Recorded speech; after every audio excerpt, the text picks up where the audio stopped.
수요일 저녁 예배 하나님 앞에 드리겠습니다.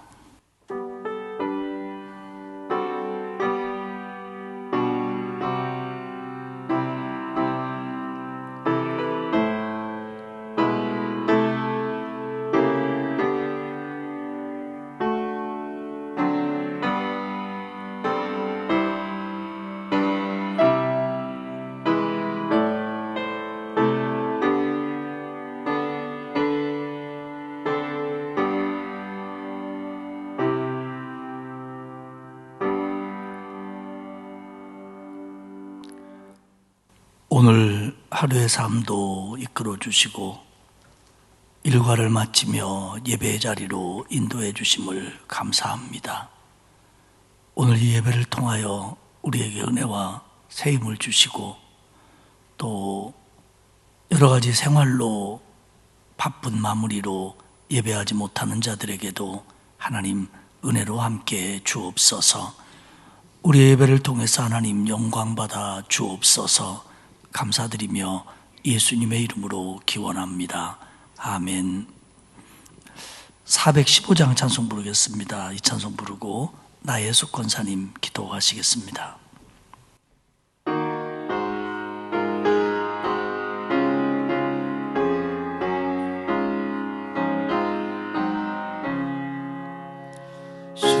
십자가 그늘 아래 나 쉬기 원하네.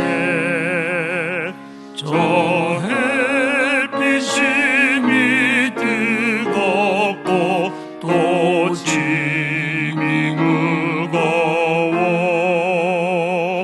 이 광야 같은 세상에 늘 방황할 때에 주 십자가의 그늘에 내 쉴 곳 찾았네. 내 눈을 밝히 떠서 저 십자가 볼 때 날 위해 고난 당하신 주 예수 보인다. 그 영상 볼 때 내 맘에 큰 찔림 받아서 그 사랑 감당 못하여 눈물만 흘리네. 십자가 그늘에서 나 길이 살겠네. 나 사모하는 광채는 주 얼굴뿐이라. 이 세상 나를 버려도 나 두려움 없네. 내 한량 없는 영광은 십자가뿐이라.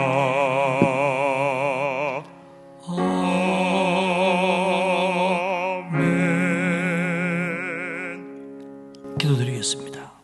사랑과 은혜가 풍성하신 하나님 아버지, 어렵고 힘든 상황 속에서도 지금까지의 우리의 삶을 지켜주시고 보호하시며 이 시간 예배의 자리로 인도하여 주신 주님의 은혜와 사랑 진심으로 감사를 드립니다. 아멘. 이 시간 어느 초소에서든 신령과 진정으로 예배드리는 귀한 시간이 되게 하여 주시옵소서. 아멘. 봄의 문턱에서 하루의 일을 마치고 우리의 삶을 되돌아보니 지금까지 지내온 모든 것이 하나님의 은혜였습니다. 그렇지만 저희들은 하나님의 뜻을 따라 살기보다는 불의와 적당히 타협하면서 육신의 욕심을 따라 살아왔음을 고백합니다. 용서하여 주시고 주님의 보혈로 우리의 마음을 정결하게 씻어 주옵소서. 아멘. 사순절을 보내며 40일의 예정 가운데 죄와 사망에서 우리를 구원하신 주님의 십자가의 고난을 생각하며 말씀을 묵상하고 기도하며 경건한 시간들을 보내게 하옵소서. 우리의 탐욕으로 인한 코로나의 여파가 이 나라와 온 지구촌을 지배하는 듯합니다. 모두가 힘들고 어려운 상황이지만 이기적인 욕심을 내려놓고 삶의 열심과 열정을 주시어 기도와 말씀으로 승리하며 살아가게 하옵소서. 아멘.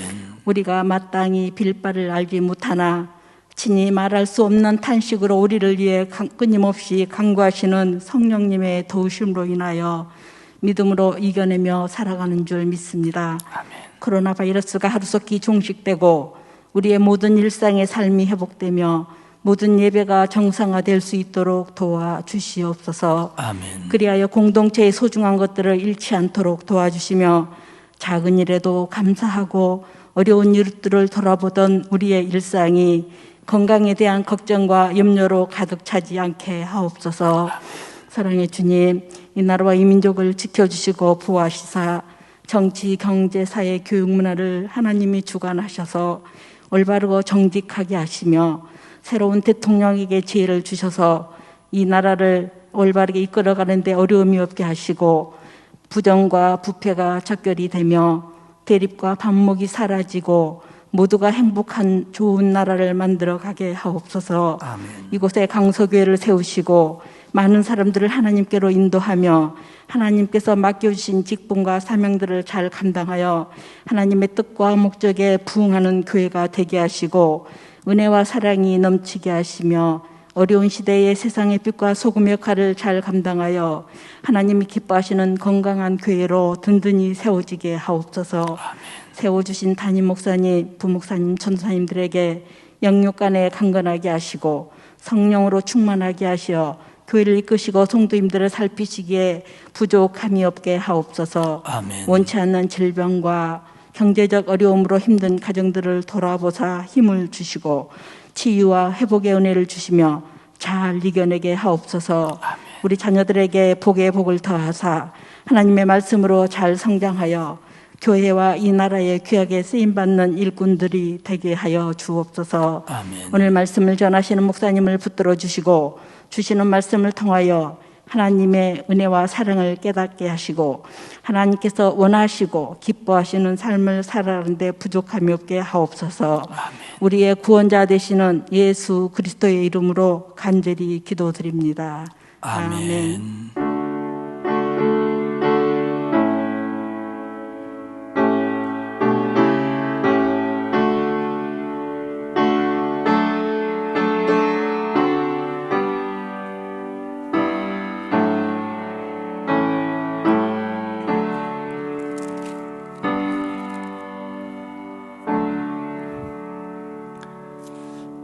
사순절 기도회가 진행되고 있습니다. 여러분들 꼭 기억하셔서 사순절 기도회에 참여하시고 또 그 시간에 정 어려우신 분들은 다른 시간 본인만의 시간을 정해서 우리 고난주간 맞이할 때까지 꼭들 참여하시기를 바랍니다.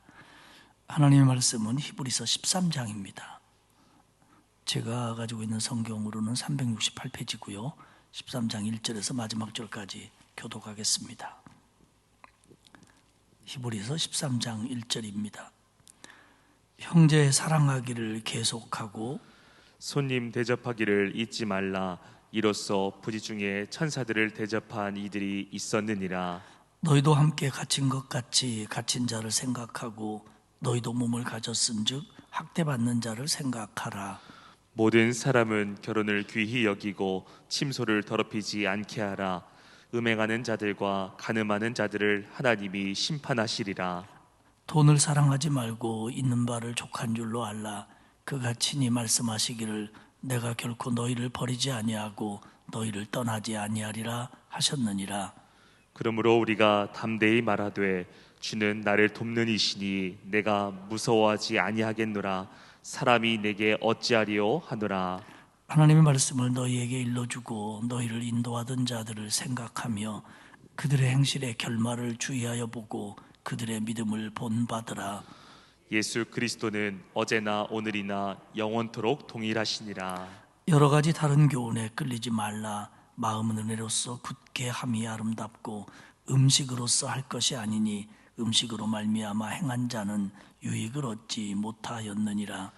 우리에게 제단이 있는데 장막에서 섬기는 자들은 그 제단에서 먹을 권한이 없나니 이는 죄를 위한 짐승의 피는 대제사장이 가지고 성소에 들어가고 그 육체는 영문 밖에서 불사름이라.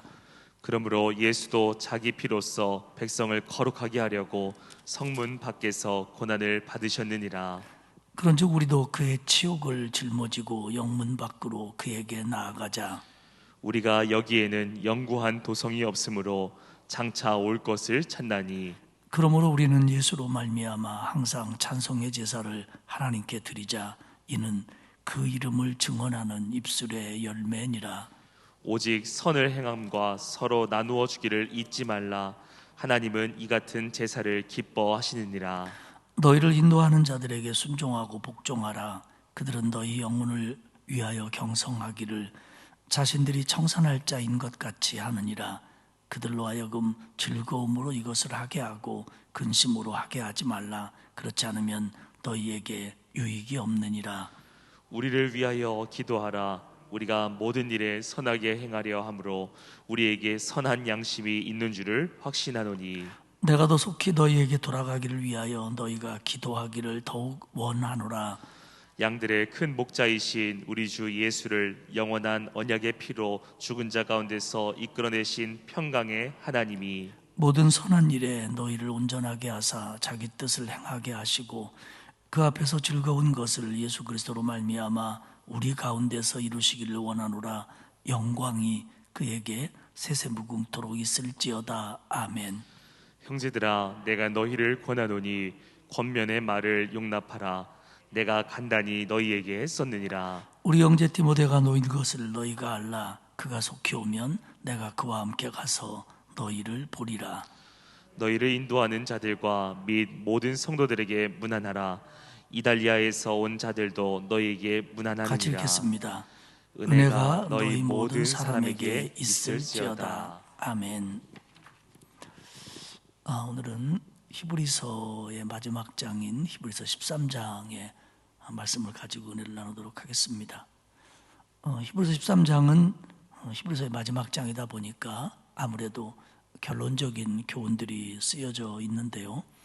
이 결론적인 교훈들은 일반적인 교훈입니다. 그러니까 누구에게나 어떤 상황에 있는 사람이든지 모두에게 해당되는 그런 교훈이며 꼭 필요한 중요한 교훈을 종합적으로 주고 있는 내용입니다.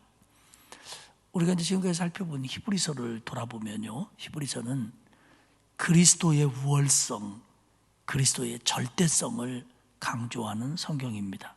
그러니까 예수 그리스도만이 구세주이시고 예수 그리스도만이 하나님과 우리 사이의 영원한 대제사장이다 라는 것을 강조하는 게 히브리서입니다. 왜냐하면 유대교를 바탕으로 했던 사람들이 예수를 구주로 믿고 그리스도를 받아들인 사람들이 생기기 시작했고 자리를 잡았는데, 박해가 옴으로써 그 예수 그리스도를 믿는 것을 포기하려는 사람들도 있고, 또 유대교의 집요한 공격으로 그리스도를 믿는다고 하는 것이 마치 잘못된 진리를 붙들고 있는 양 가르쳐지고 얘기되어서 그리스도에 대한 절대성을, 그리스도가 구주 되심을 의심하고 흔들리는 자들이 생겨났기 때문입니다. 그래서 그리스도만이 절대성을 가지고 있고 그리스도만이 누구보다도 더 우월하고 완벽한 우리의 구세주다라는 걸 이야기를 합니다. 그러면서 실제적인 상황으로 돌아와서 너희들은 고난을 당한다, 당할 거다, 앞으로 더 당할지도 모른다. 그러니 고난을 이겨내라, 견뎌내라, 인내해라. 우리 믿음의 선진들이 다 이런 것들을 이겨내면서 믿음으로 이겨냈다라는 걸 얘기합니다. 그러면서 너희는 화평함과 거룩함을 추구해라. 너는 하나님 앞에서 더 바른 신자들이 되고 너뿐만 아니라 다른 성도들까지 살펴보아라. 그리스도인은요, 우리가 이제 뭐 삶에 따라 여러 가지 목표를 가지고 있지만 우리가 영적으로 가져야 될 목표는 뭐냐면 지금보다 더 성숙한 성도가 되는 거, 지금보다 더 하나님 보시기에 기뻐하는 성도가 되는 거, 지금보다 더 하나님이 기뻐하시는 삶을 사는 성도가 되는 거, 이것이 우리의 늘 목표여야 됩니다.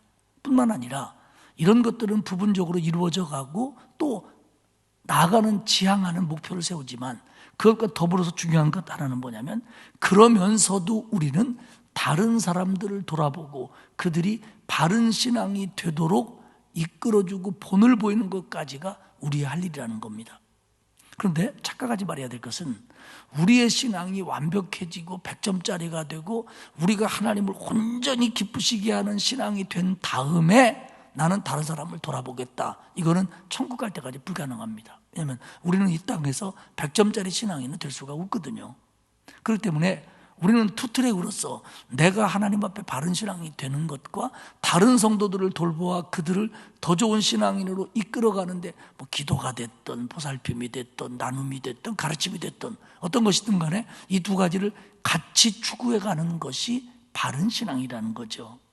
그래서 화평함과 거룩함을 추구하라고 하면서 다른 성도들을 격려하며 돌보라고 얘기합니다. 그러면서 12장 28절에서 이런 얘기를 해요.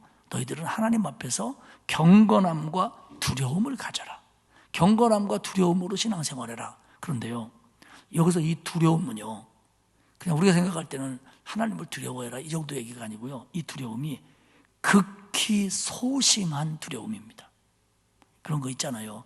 뭐 하나님을 대하는 거 말고 어떤 일에 대해서 담대한 사람도 있고 너무 소심해가지고 그걸 염려하고 걱정하고 두려워하는 사람 있잖아요. 이거 별로 안 좋은 것 같잖아요. 그런데 하나님 앞에서 갖는 두려움은 그걸 가지라는 거예요.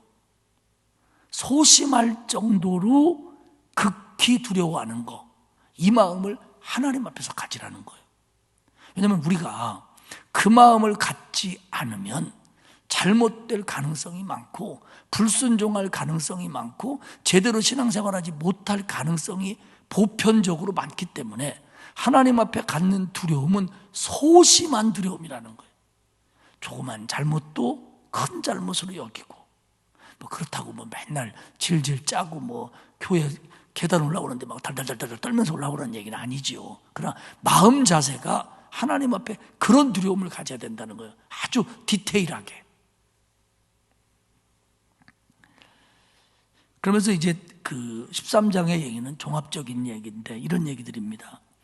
고난받는 동료 그리스도인들에게 사랑을 베풀어라.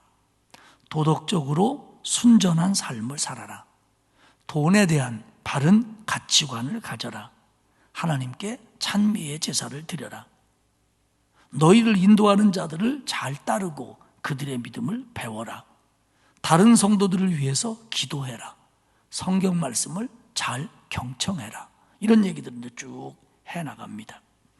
첫 번째는 사랑하랍니다. 1절에 보면 형제 사랑하기를 계속하고, 우리가 사도행전을 주일날 다루고 있습니다마는 초대교회 성도의 특징 중에 하나는 뜨거움과 사랑입니다. 성령으로 영적으로 뜨거웠고 그래서 뭐 박해를 견뎌내고 기사와 표적일을 하지만 성도들끼리는 얼마나 사랑합니까? 모이기를 힘쓰고 네 것 내 것 안 가리고 공유하고 자기의 재산을 팔아 가난한 자들을 돕고, 이런 사도행전적 교회의 특징 중에 하나가 뭐냐면 형제애입니다. 사랑입니다.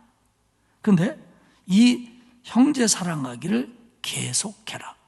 우리는 오늘 이 13장 1절에서 형제 사랑을 하라는 것은 우리가 잘 알고 있는데 이 계속하라는 말을 마음에 새겨야 됩니다. 우리는 신앙생활을 하다 보면 사실은 모든 것들을 계속합니다.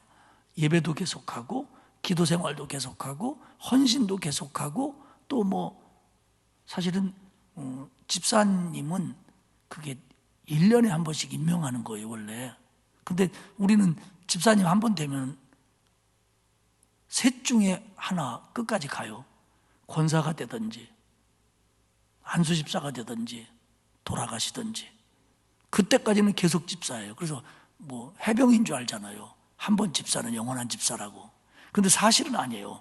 안수 집사가 아니고 권사가 아니면 사실은 매해 집사 임명을 받아야 되는 거예요. 근데 너무너무 우리 교회는 마음이 좋아서 한 번 집사는 영원한 집사입니다.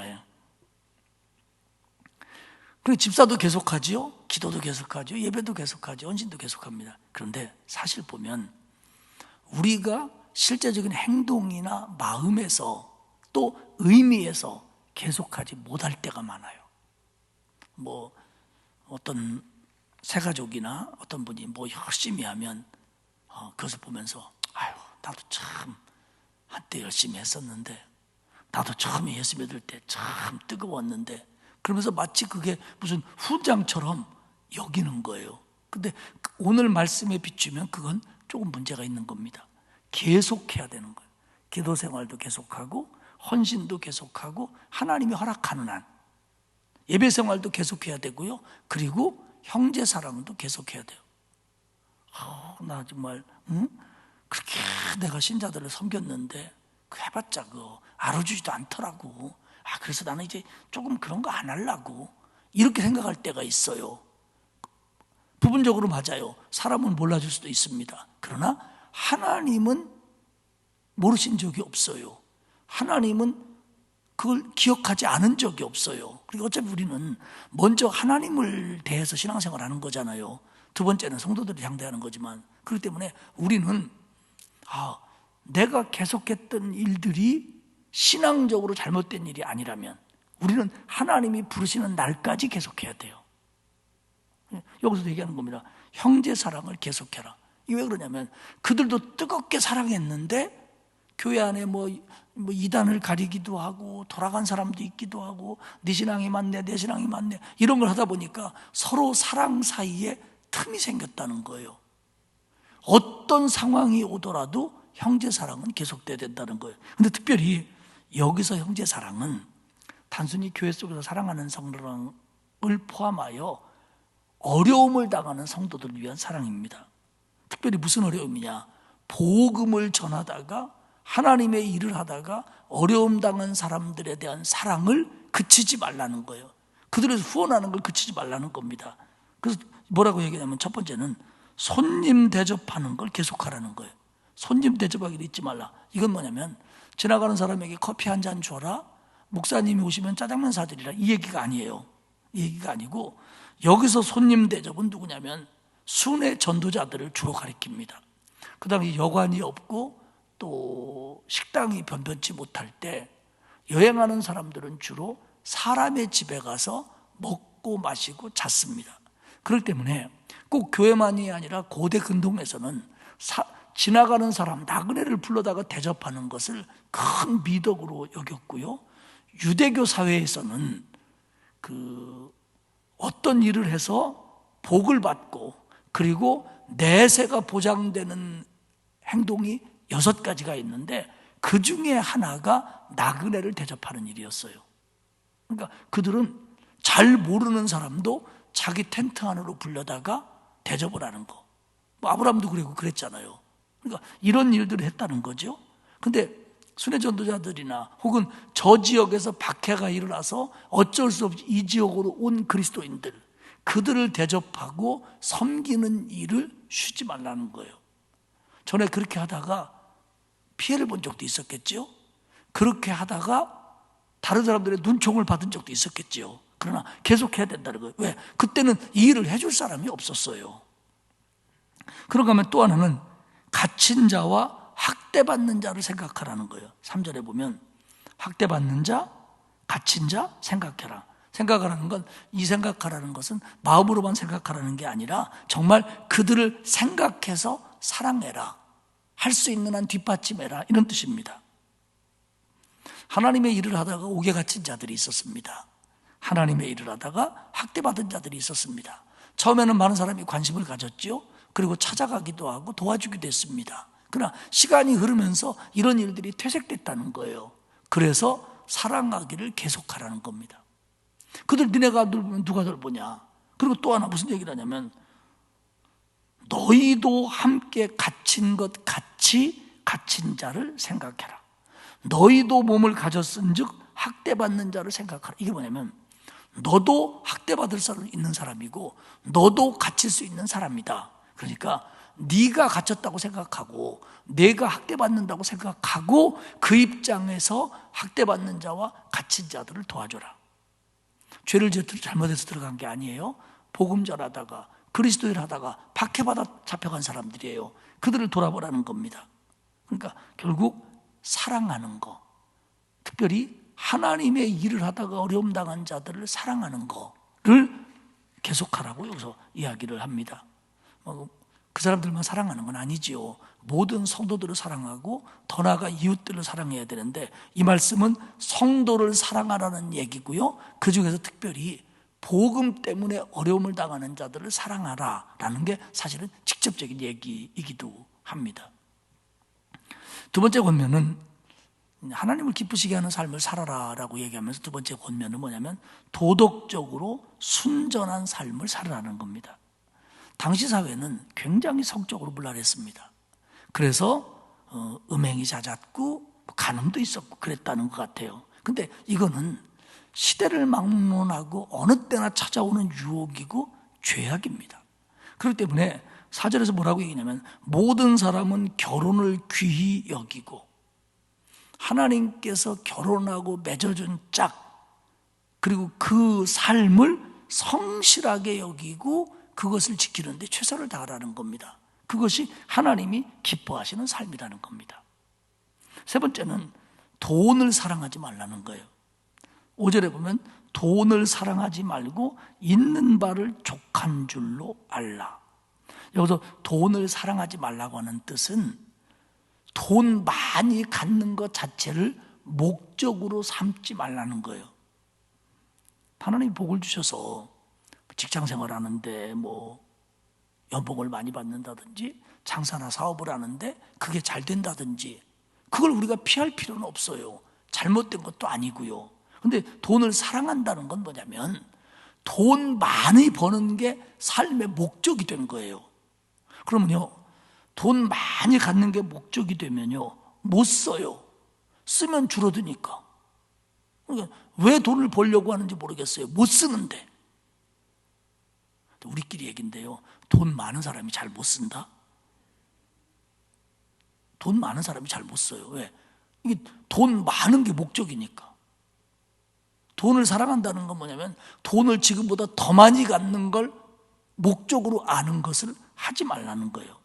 근데 그때도 그렇고 지금은 더하지요. 모든 것이 경제적인 걸로 판단하는 세상이에요. 저 권사님 딸 시집간대. 신랑이 뭐한대?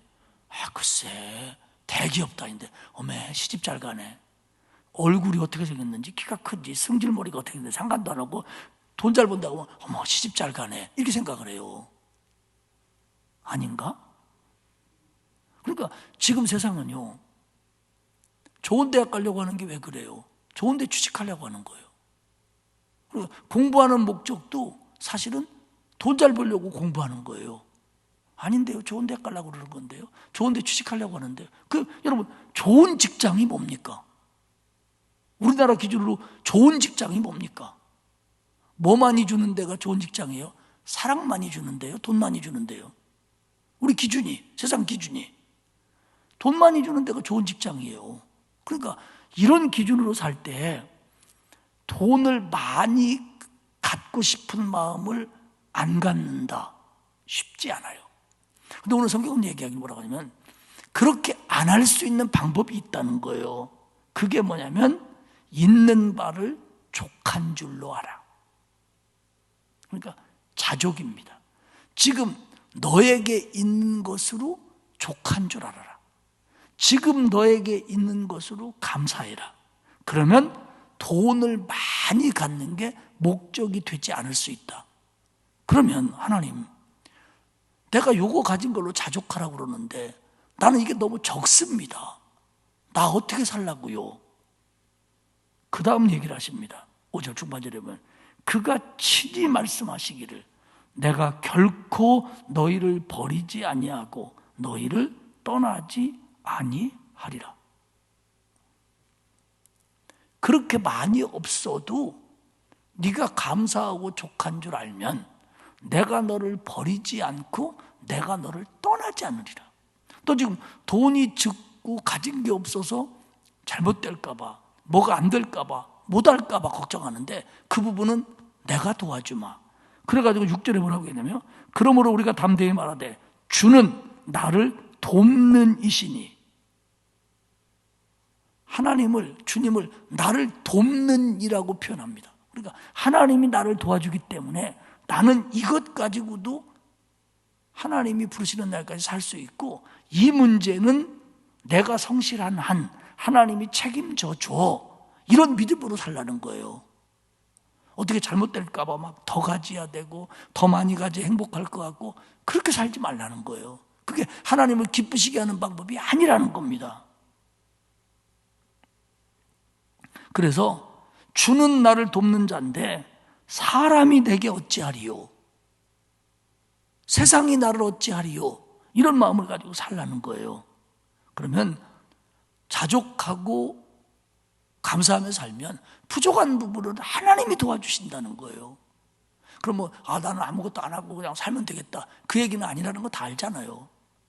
우리가 자기에게 주어진 형편 내에서 성실하게 일하고 성실하게 살고 하나님이 원하는 대로 벌고 하나님이 원하는 대로 쓸 줄 알고 살아도 하나님이 책임져 주신다는 거예요. 그러면서 그거에 감사하라는 거예요. 그리고 하나님이 도와주신다는 거예요. 사랑하는 여러분, 저도 여러분도 이걸 믿으시기를 축복합니다. 이거 못 믿으면요, 아무리 많이 가졌어도 행복할 수 없어요. 어차피 세계에서 내가 1등이 아니나, 아니 세계에서 1등 돼도 더 갖고 싶겠죠. 사람이 원래 그래요. 그렇기 때문에 돈을 사랑하지 말라는 거예요. 네 번째 하나님을 기쁘시게 하는 삶은 뭐냐면 교회 지도자들을 잘 따르라는 겁니다. 7절을 볼까요? 하나님의 말씀을 너희에게 일러주고 너희를 인도하던 자들을 생각하고 그들의 행실의 결말을 주의하여 보고 그들의 믿음을 본받으라. 그러니까 너희에게 말씀을 가르쳐 준 사람, 너를 전도해 준 사람, 지금 너에게 말씀을 가르쳐 주는 사람을 잘 생각해라. 관심 갖고 기도하고 그리고 이해하고 필요를 채워줘라. 오늘 이 귀한 말씀 오는데 이렇게 사람들이 조금 왔나 모르겠어요. 더 많이 왔어야 되는데. 이게요, 사실 굉장히 중요한 얘기예요. 오늘 히브리서 13장에서 여기서 얘기하고 뒷부분에 또 얘기를 해요. 이 부분을. 그러니까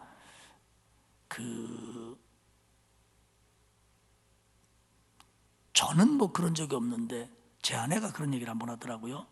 중학교 때나 고등학교 때나 뭐 저는 뭐 들어도 잘 잊어버렸는데 영어 선생님이라나 수학 선생님이 참 좋았대요. 그래가지고 얼마나 그 영어 수학 공부를 열심히 했나 모른대요. 하긴 뭐 부여촌에서 공부 잘해봤자지만 어쨌든 그랬대요. 저야 뭐 전혀 그런 적이 없죠. 저는 뭐 중고등학교 때도 주님만 바라보고 살았기 때문에 부목사가 제일 크게 웃어. 이 사람 이상한 사람 아니야. 근데 솔직히 여러분들이요, 목회자하고 별로잖아요. 그러면 여러분 신앙생활에 참 도움 안 됩니다. 빨리 기도하셔야 돼요. 저 목사님 어디 딴 데로 가게 해주세요. 이렇게 정말로 이렇게 뭐 엎어지고 뭐 이 정도는 아니더라도 이렇게 목사나 저뿐만 아니라 우리 부목사님이나 전사님들하고도 관계가 원만하고 신뢰가 있고 애정이 있어야 교회 오는 것도 재미나고 말씀 들을 때도 마음 문이 열리고 그런 거지. 난 우리 담임 목사님만 보면 그냥 막 얼굴도 보기 싫어, 이런 분들은 교회 안 왔잖아. 그러면요, 이게 누구 손해냐면 저는 잘 모르잖아요. 어떤 분이 저를 좋아하는지 싫어하는지. 저는 그대로 설교해요. 그런데 저를 싫어하면 그 설교 말씀이 100점짜리라면 50점도 마음에 안 들어요. 나는 그렇지 않아요. 목사님은 싫지만 말씀은 좋아요. 그럼 뭐 거의 천사 수준이고 그렇게 잘 안 되는 거예요. 그렇기 때문에 물론 이 목회자들도 말씀을 가르치는 데 약점이 있죠. 그리고 자기가 설교해놓고도 자기가 못 지키는 거 많아요. 나 솔직히 여러분들이 다 모르겠지만 허물 많은 사람이에요. 하지만 그건 그거고 하나님이 내게 주신 우리 교회 목회자고 직책이니까 큰 문제가 없는 한 그 말씀을 받아야 되고요. 정말 그 부분에 문제가 있다면 이건 어떻게든지 개선해야 돼요. 어떻게든지 풀든지 이사를 가시든지 담임 목사님이 바꿔지길 기도하든지. 왜? 이건 영적으로 손해예요. 왜냐하면 마틴 루터가요 95개조 반박문을 붙이고 종교개혁을 할 때 이 말씀이 또 뒤에 보면 이제 17절 말씀이 나와요. 그렇게 마음에 걸렸다는 거예요. 왜냐하면 분명히 루터가 교황청을 향해서 95개조 반박문을 붙인 게 성경적으로 볼 때 정당하고 성경적으로 맞고 그거에 대한 확신이 있었어요. 그리고 마틴 루터가 처음부터 교황청과 싸워서 우리는 갈려나가서 개신교 하겠다 그런 사람도 아니에요. 그런데 이렇게 정당하고 바른 일을 하는데도 루터가 이 부분에 얼마나 고민을 했는지 몰라요. 기도하고.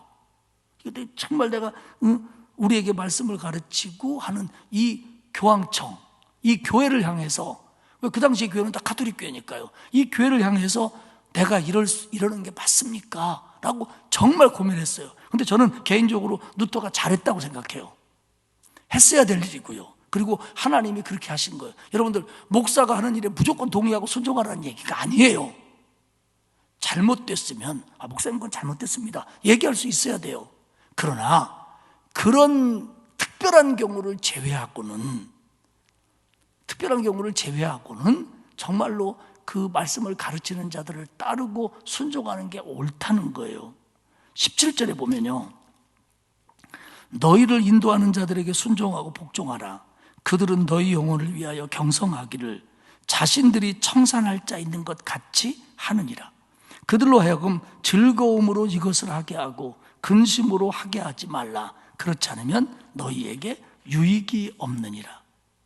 그러니까 목회자들은, 말씀을 가르치는 자들은 기본적으로 너희들의 문제를 가지고 본인 문제처럼, 본인이 청산해야 될 사람처럼 하나님 앞에 선다.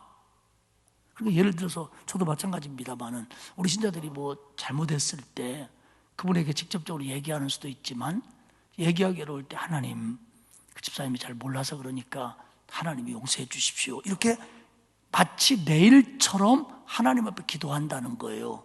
그러니까 그런 사람이기 때문에 그 일을 즐거움으로 할 수 있게 해라. 즐거움으로 할 수 있게 해라.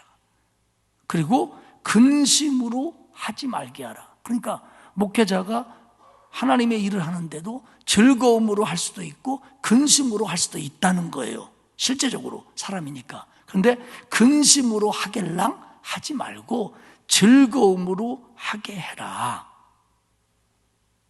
근심으로 하게 하면 너희들한테 유익이 없다. 복이 안 된다.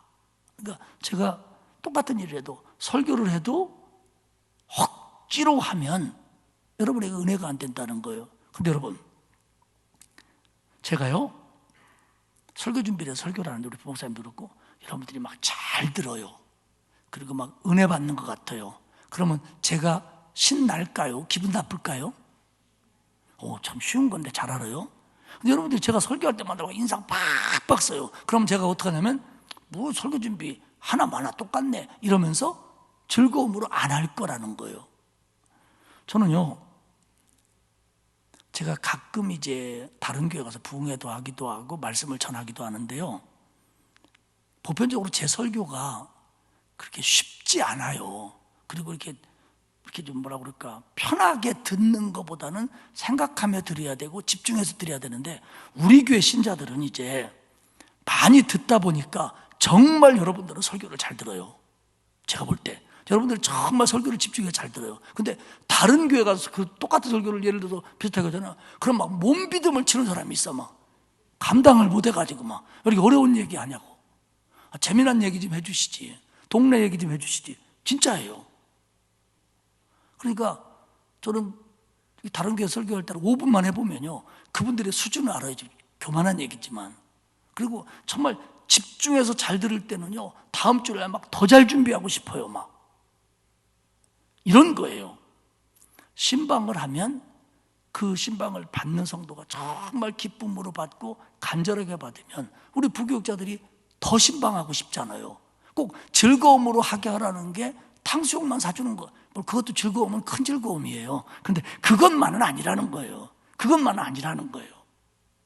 그리고 함께 동역하고 마음으로 위해주고 이럴 때 기쁨으로 하게 된다는 거죠. 그럼 기쁨으로 하게 되면 하나님도 기뻐하시고 더 열매도 나타나니까 성도들에게 축복이라는 거예요. 그러나 분명한 건 목회자가 잘못하는데, 장로님들이 잘못하는데, 교회 리더들이 잘못하는데 다 잘한다고 하라는 얘기는 아니에요. 그러나 그것을 어필하는 부분이나 이런 데 있어서 예의도 지켜야 되고 기도도 많이 해야 되고 그런 것만은 분명해요. 그러니까 루터도 이런 부분 갖고 고민했지만 결국 하나님이 자기에게 준 뜻대로 해요. 그런데 그 부분에 있어서 루터는 굉장히 온유하고 겸손하게 하도록 풀어가요. 근데 나중에 그렇게 안 되지요. 교황청에서 막 죽인다고 달려들고 이런 식으로 나오니까 실질적으로 암살도 하려고 그랬고요. 그러니까 루터가 나중에는 싸우게 되는데, 그러나 그렇게 되기까지 루터는 그 교회의 질서를 지키려고 얼마나 노력했는지 몰라요. 루터가 100% 맞는데도 그러니까 이런 것들은 우리가 고민해 볼 필요가 있다는 거죠. 저도 그렇고. 그리고 또 이제 하나님을 기쁘시게 하는 신앙생활이 되라라고 하는 것은 다른 교훈에 흔들리지 말라는 거예요. 결국 뭐냐면 유대교가 뭐라고 한다고 그래서 너네 흔들리지 말아라. 너네 유대교에서 그 율법 지키다가 다 실패한 사람들이고 예수 믿고 구원받았는데 다시 그 교훈 때문에 흔들리면 되겠냐. 그러면서 좀 어렵게 표현했습니다만은 10절에 보면 우리에게 제단이 있는데, 여기서 우리가 얘기하는 제단이라는 건 그리스도의 십자가를 얘기하는 겁니다. 그리고 그들에게는 장막에서 섬기는 제단이 있다. 그렇기 때문에 그들은 장막에서 섬기는 제단을 가지고 있는 그들에게는 그리스도의 십자가의 은혜가 흘러갈 수 없다는 거예요. 같은 게 아니라는 겁니다. 비슷한 것 같아도 같은 게 아니라는 겁니다. 그러니까 거기로 가면 안 되고요. 그리고 그들은 성소 안에서 대제사장에 의한 제사를 지냈어요. 그런데 예수 그리스도는 성문 밖에서 고난을 당했습니다. 성문 밖에서 고난을 당했어요. 그 성전에서 드리는 예배를 받아야 될 그분이 성문 밖에서 고난을 당했어요. 근데 이 성문 밖은요, 그 사람들에게는 무시하는 장소예요. 그러니까 성 안에 사는 사람들이 괜찮은 사람들이고요, 성문 밖에 사는 사람들은 사람 다 같은 사람들이에요. 우리나라도 그랬잖아요. 그러니까 천민 집단, 우리 고등학교 때 배운 얘기로는 향소 부곡에 사는 천민 집단들이에요. 그러니까 그리고 그 영문밖은 사람 죽으면 버리는 곳, 사형을 집행하는 곳, 쓰레기 버리는 곳, 그런 것이 성문 밖이고 영문 밖이에요. 근데 거기는 나가는 것조차 싫어하는 거예요. 근데 거기서 예수 그리스도가 십자가에 달려 죽으셨단 말이에요. 그렇지만 거기서 흘러오는 은혜는 그들이 얘기하는 그 제단, 거기는 안 간다는 거예요. 그러니까 너희들도 영문 밖으로 나오라는 거예요. 영문 밖으로 나오라는 거예요. 13절에 보면 그런즉 우리도 그의 치욕을 짊어지고 영문 밖으로 그에게 나아가자. 그러니까 고난이 온다고 하더라도, 손가락질을 받는다고 하더라도 주님이 계신 곳으로 나가는 게 맞는 거다. 지금 너희들이 유대교에서 나옴으로 말미암아 차별받기도 하고 때로는 학대받기도 하고, 그리고 너희들을 헷갈리게 하는 사람들이 있지만 거기로 돌아가면 너네 구원 못 받는다. 그러니까 주님도 영문 밖에서 십자가를 지셨는데 우리가 뭐 꼭 호의호식해야 되고 대접받고 인정받고 편안해야만 되는 거냐? 고난받더라도 주님에게로 가자. 이게 뭐냐면 그의 치욕을 짊어지고 영문 밖으로 가자는 거예요.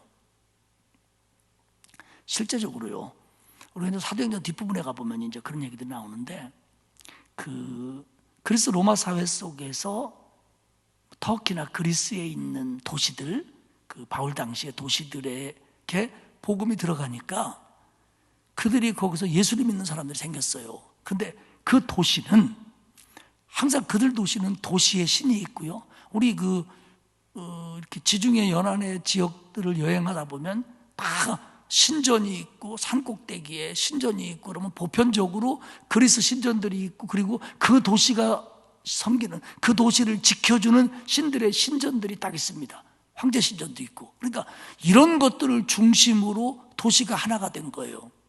그리고 특별히 카르텔 같은, 그러니까 우리로 말하면 개 같은, 개 말고 개돈 받다 할 때 개. 그러니까 그렇게 뭐 예를 들어서 세공업자 동맹, 무슨 장사 동맹 이런 것들이 강했단 말이에요. 그리고 그들끼리 섬기는 신이 있었어요. 근데 같이 세공업을 하다가 그 중에 한 사람이 예수를 믿는다? 그러면 이 세공업자들이 저놈 때문에 우리 세공업이 이제 벌받을 거라는 거예요. 이래가지고 실제적으로요, 그 소아시아 교회에 있었던 많은 도시들 가운데 이런 일들이 일어나가지고 예수를 믿는다는 건 자기들 조합, 상가 번영에서 완전히 잘리는 거예요. 그 집은 장사도 안 되는 거예요. 이런 일들을 각오하고 예수를 믿어야 되는 일들이 사도행전 후반부에 쫙 나와요, 이제. 그게 뭐냐면 돈 많이 벌고 그들과 잘 지내고 편안하고 호의호식하려면 영문 밖으로 못 나가는 거예요. 그건 유대인들이 꺼리는 것이고 헬라인들이 미련하다고 여기는 곳이에요. 못 나가는 거예요. 그러니까 지금 이들이 주저하는 거예요. 이거 다시 어떻게 해야 되나? 오늘 히브리서 기자는 얘기합니다. 주님도 영문 밖에서 십자가를 지셨는데 우리 그 치욕을 우리도 짊어지고 영문 밖으로 나가자. 그게 하나님이 기뻐하시는 삶이다. 우리가 예수 믿으면서요, 가족이나 친척이나 돈이나 사업이나 지역사회에서 모든 걸 다 누리려고 하는 건 욕심이에요. 어느 시대고 예수를 믿다 보면 이런 것들 무엇인가가 손해를 봐야 될 일들이 사람과 시대와 상황에 따라 찾아왔어요. 그러면 그런 것들을 포기할 줄도 알고 손해볼 줄도 알아야지, 꼭 어떤 분야를 얘기하는 게 아니라 모든 것을 옛날처럼 다 갖고 그거에다 더 축복받으면서 하나님을 따라가겠다? 이게 쉽지 않아요. 물론 하나님이 우리가 주님을 따라감으로써 그 어떤 부분에 더 축복을 주시는 건 사실이에요. 그러나 모든 걸 다 가지고 이 성 안에서 모든 걸 다 가지고 누리면서 복에서 떼굴떼굴 둥글르면서 주님을 섬기고 복 받았으면 좋겠다. 이게 쉽지 않아요. 쉽지 않아요. 어느 시대고 쉽지 않아요. 그렇게 해주시면 감사하지만. 그렇기 때문에 우리에게 어떤 아픔이 있고 고난이 있고 어려움이 있어도 그걸 짊어지고 주님에게로 나아가는 거, 이게 하나님이 기뻐하시는 신앙이라는 거예요.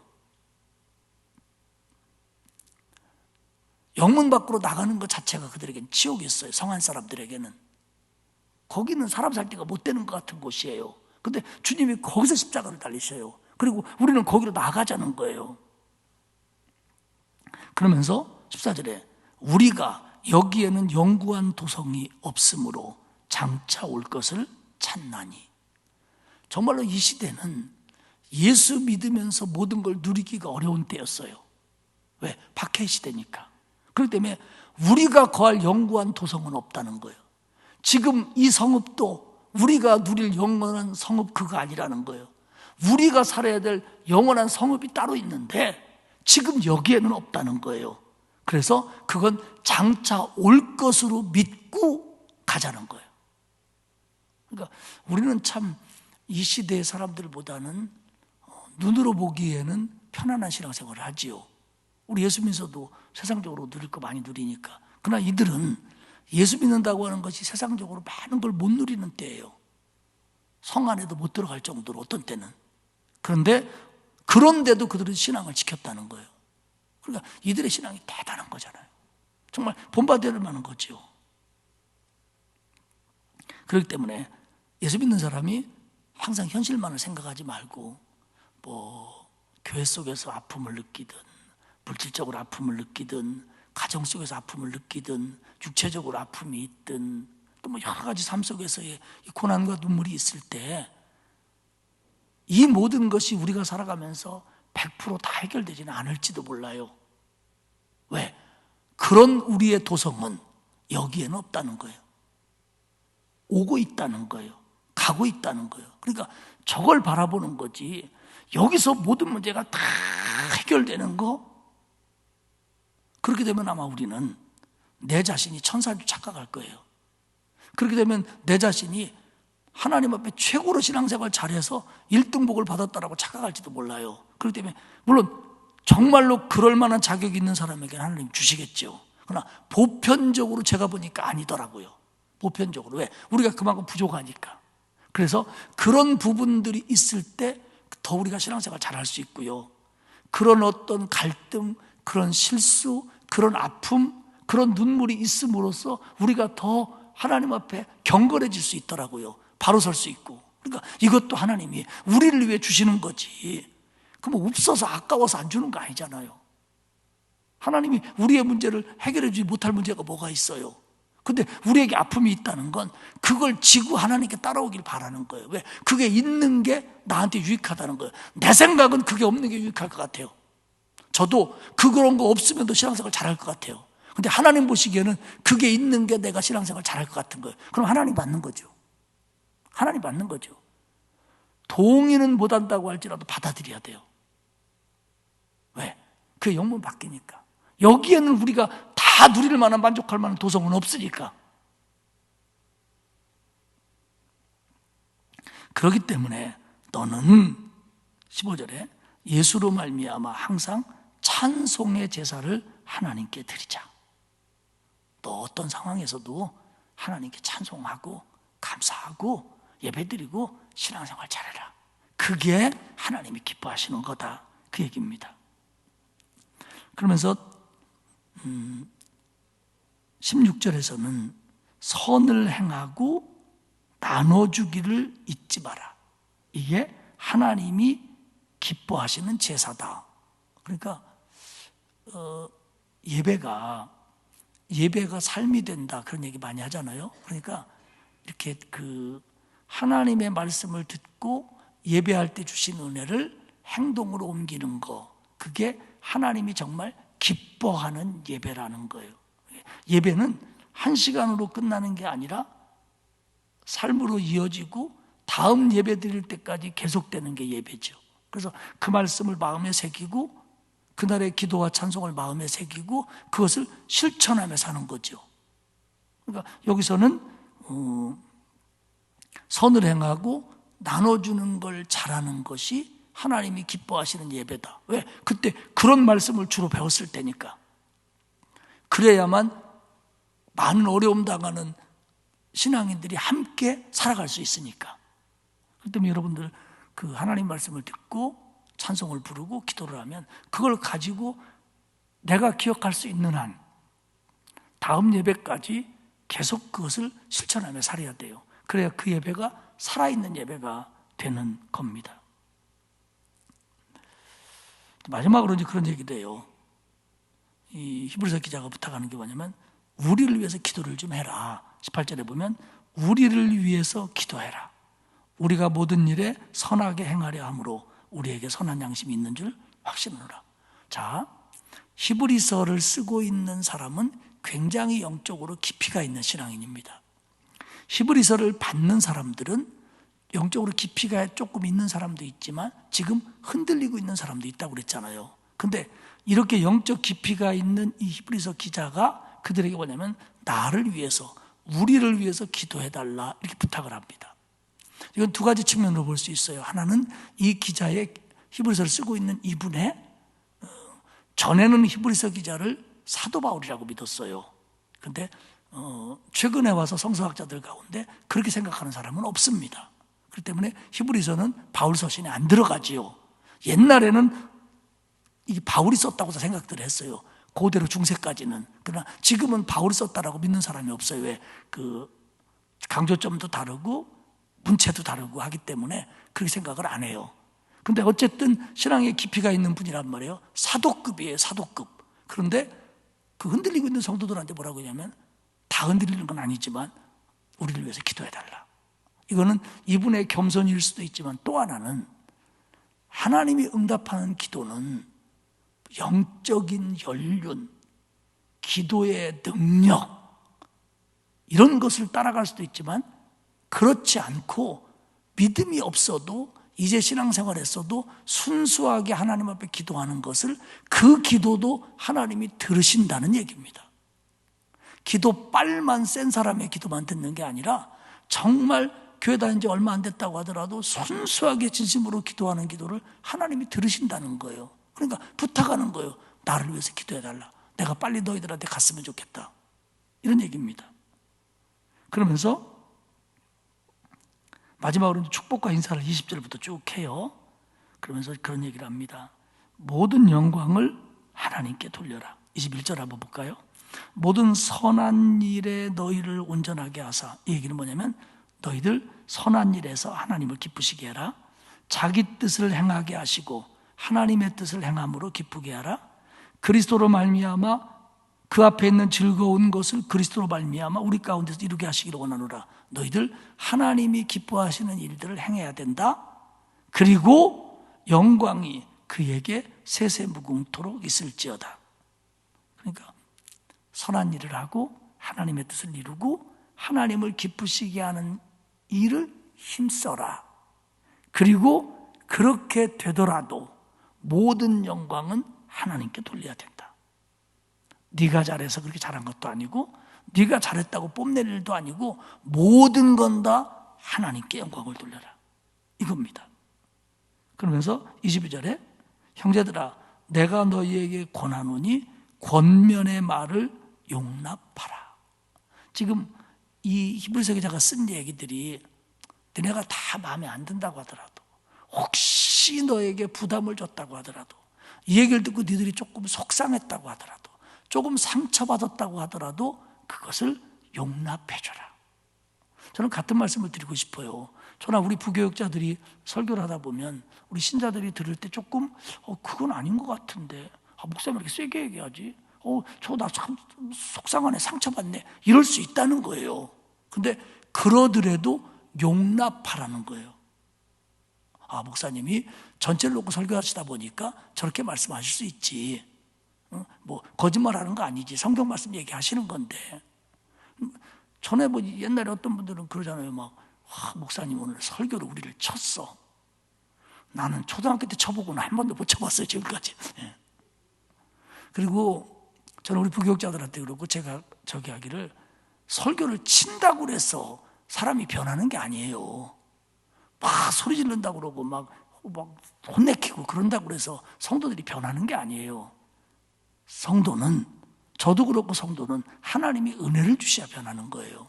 그렇기 때문에 저는 우리 부교육자들도 저도 그렇고 하나님 말씀의 진리를 찾아서 나는 그대로 전하면 되는 거지. 그리고 그 은혜는 하나님이 책임지는 거지. 내가 뭐 수단과 방법으로 사람들의 마음을 바꿀 수 있는 건 결코 없어요. 그런데 사람이 준비하는 거라. 하다 보면 어떤 분에게는 상처가 될 수도 있고 기쁨이 반대가 되는 것도 생길 수 있다는 거죠. 그래도 아니야. 그래도 하나님이 뜻이 있어서 내게 주신 말씀이야. 이렇게 용납하라는 겁니다.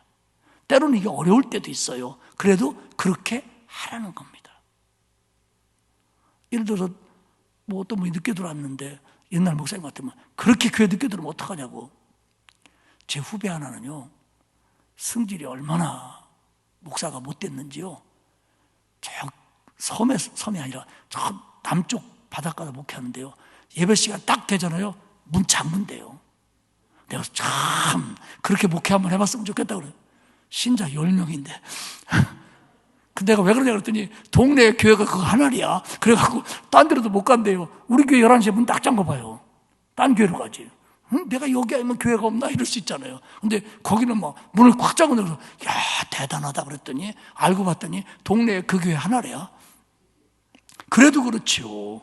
11시에 문 잠궈 봐요. 집에 급한 정말 지각 한 번도 안 하다가 그날따라 무슨 일이 있어갖고 5분 지각 한 번 있다고 그래봐요. 얼마나 속상해. 원래 꼭 그런 날은 지각 안 하던 사람이 지각하거든요. 상처받을 수 있잖아요. 우리는 그런 짓 못해요. 그런데 다른 일로 나도 모르게 그럴 수 있다는 거예요. 그럴 때 여러분들이 용납하시라는 거예요. 왜냐면 이게 다시 말씀드리지만 목회자와 신자는 관계가 좋아야 되고요. 설교자와 설교 듣는 이에게는요, 서로 마음에 담이 없어야 돼요.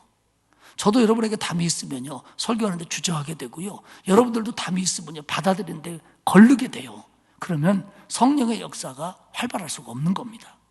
여러분, 특별히 오늘 나오신 분들, 그리고 오늘 라이브로 오늘 이 설교를 들으시는 분들, 저나 우리 부교육자들이 설교할 때, 또 설교하는 사적으로 권면할 때도 부족함이 좀 있다고 하더라도 용납하시기를 부탁드립니다. 마스크 썼어도 내가 아멘하고 안 하는 거 다 알아요. 저는 그렇게 생각해요.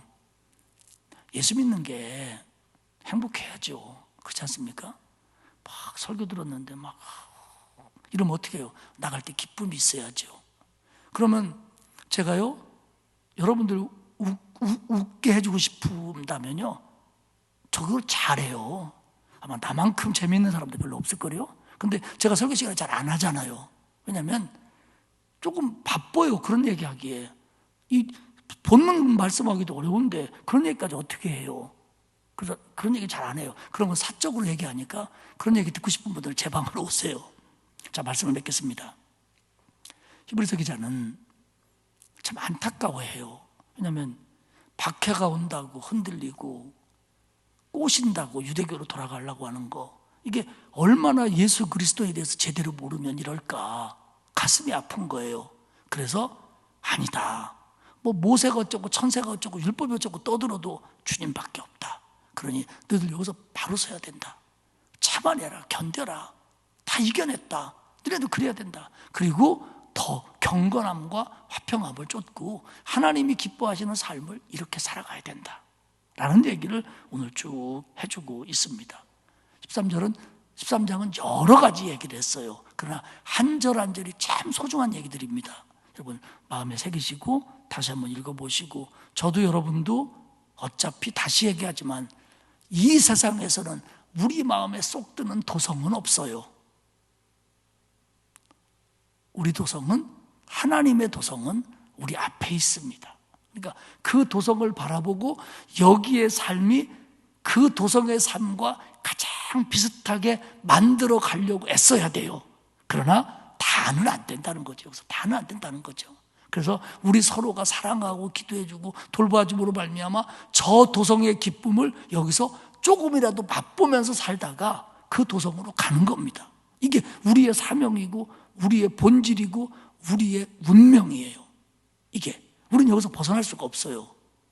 하기 때문에 여기서 하나님을 더 기쁘시게 해드리고 우리가 서로 사랑함으로써 저 도성의 맛을 여기서 느끼며 사는 거, 이게 바른 신앙의 모습입니다.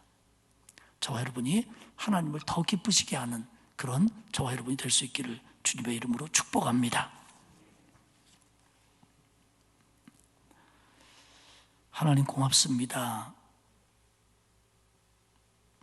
부족한 저희들을 구원하시고 하나님의 자녀 만들어주시고 이 모양 저 모양으로 은혜 주시며 이끌어 주시는 거 감사합니다. 그러나 하나님, 내가 하나님 말씀에 비춰볼 때 하나님을 기쁘시게 해드리는 삶이 못 되는 부분이 얼마나 많은지 모릅니다. 하나님, 우리를 용서하여 주시고 이 땅의 것들을 사랑하거나 이 땅의 방법에 동화되지 말게 하시고 정말 하나님을 기쁘시게 해드리는 그런 삶으로, 그런 신앙으로 하루하루 걸어가게 하옵소서. 바른 신앙의 모습을 계속할 수 있도록 힘을 주시고 잘못된 것들은 고쳐갈 수 있도록 깨달음을 주옵소서. 비록 우리가 서 있는 곳이 성문 바깥은 고난의 길일지라도 주님이 거기에 계심을 믿고 주님과 함께 이겨내며 걷게 하시옵소서. 하나님, 우리 성도들에게 날마다 은혜를 주시며 특별히 말씀을 들을 때 깨달음을 주시고 성령의 뜨거운 역사로 기쁨과 그리고 회복과 치유의 은혜가 임할 수 있도록 역사하여 주옵소서. 감사드리며 예수님의 이름으로 기도합니다. 아멘. 435장 찬송하겠습니다.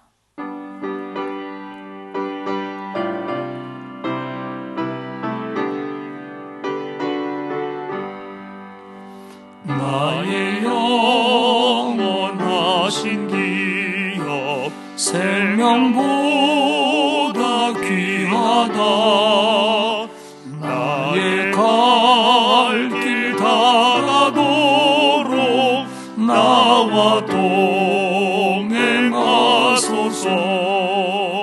주께로 가까이 주께로 가오니 나의 갈 길 다가도록 나와 동행하소서. 세상 부귀한이람과 모든 명예 버리고 험한 길을 가는 동안 나와 동행하소서. 주께로 가까이 주께로 가오니 나의 갈 길 다가도록 나와 동행하소서. 어두운 골짝 지나가며 험한 바다 건너서 천국문에 이르도록 나와 동행하소서. 주께로 가까이 주께로 가오니 나의 갈 길 다가도록 나와 동행하소서.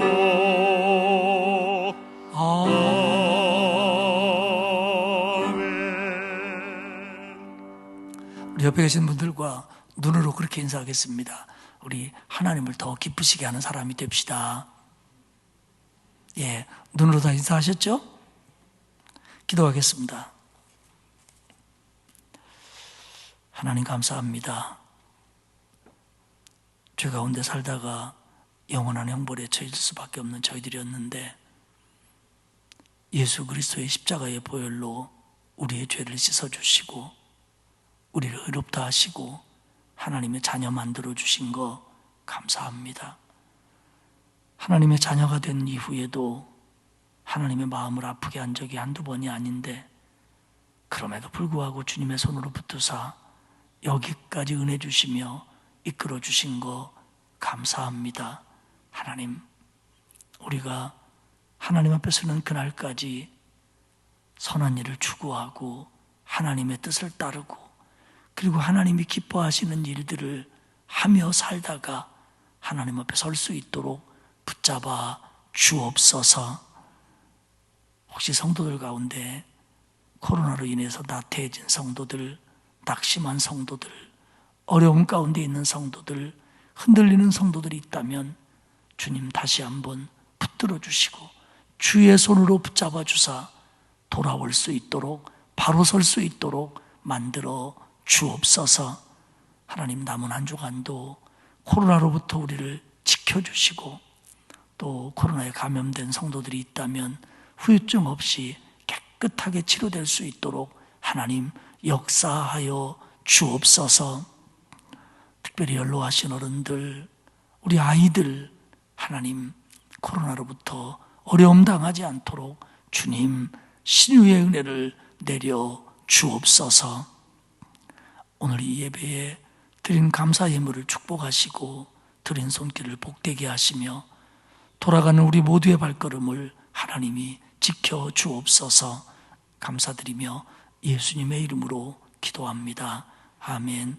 하늘에 계신 우리 아버지, 아버지의 이름을 거룩하게 하시며 아버지의 나라가 오게 하시며 아버지의 뜻이 하늘에서와 같이 땅에서도 이루어지게 하소서. 오늘 우리에게 일용할 양식을 주시고 우리가 우리에게 잘못한 사람을 용서하여 준 것 같이 우리 죄를 용서하여 주시고 우리를 시험에 빠지지 않게 하시고 악에서 구하소서. 나라와 권능과 영광이 영원히 아버지의 것입니다. 아멘.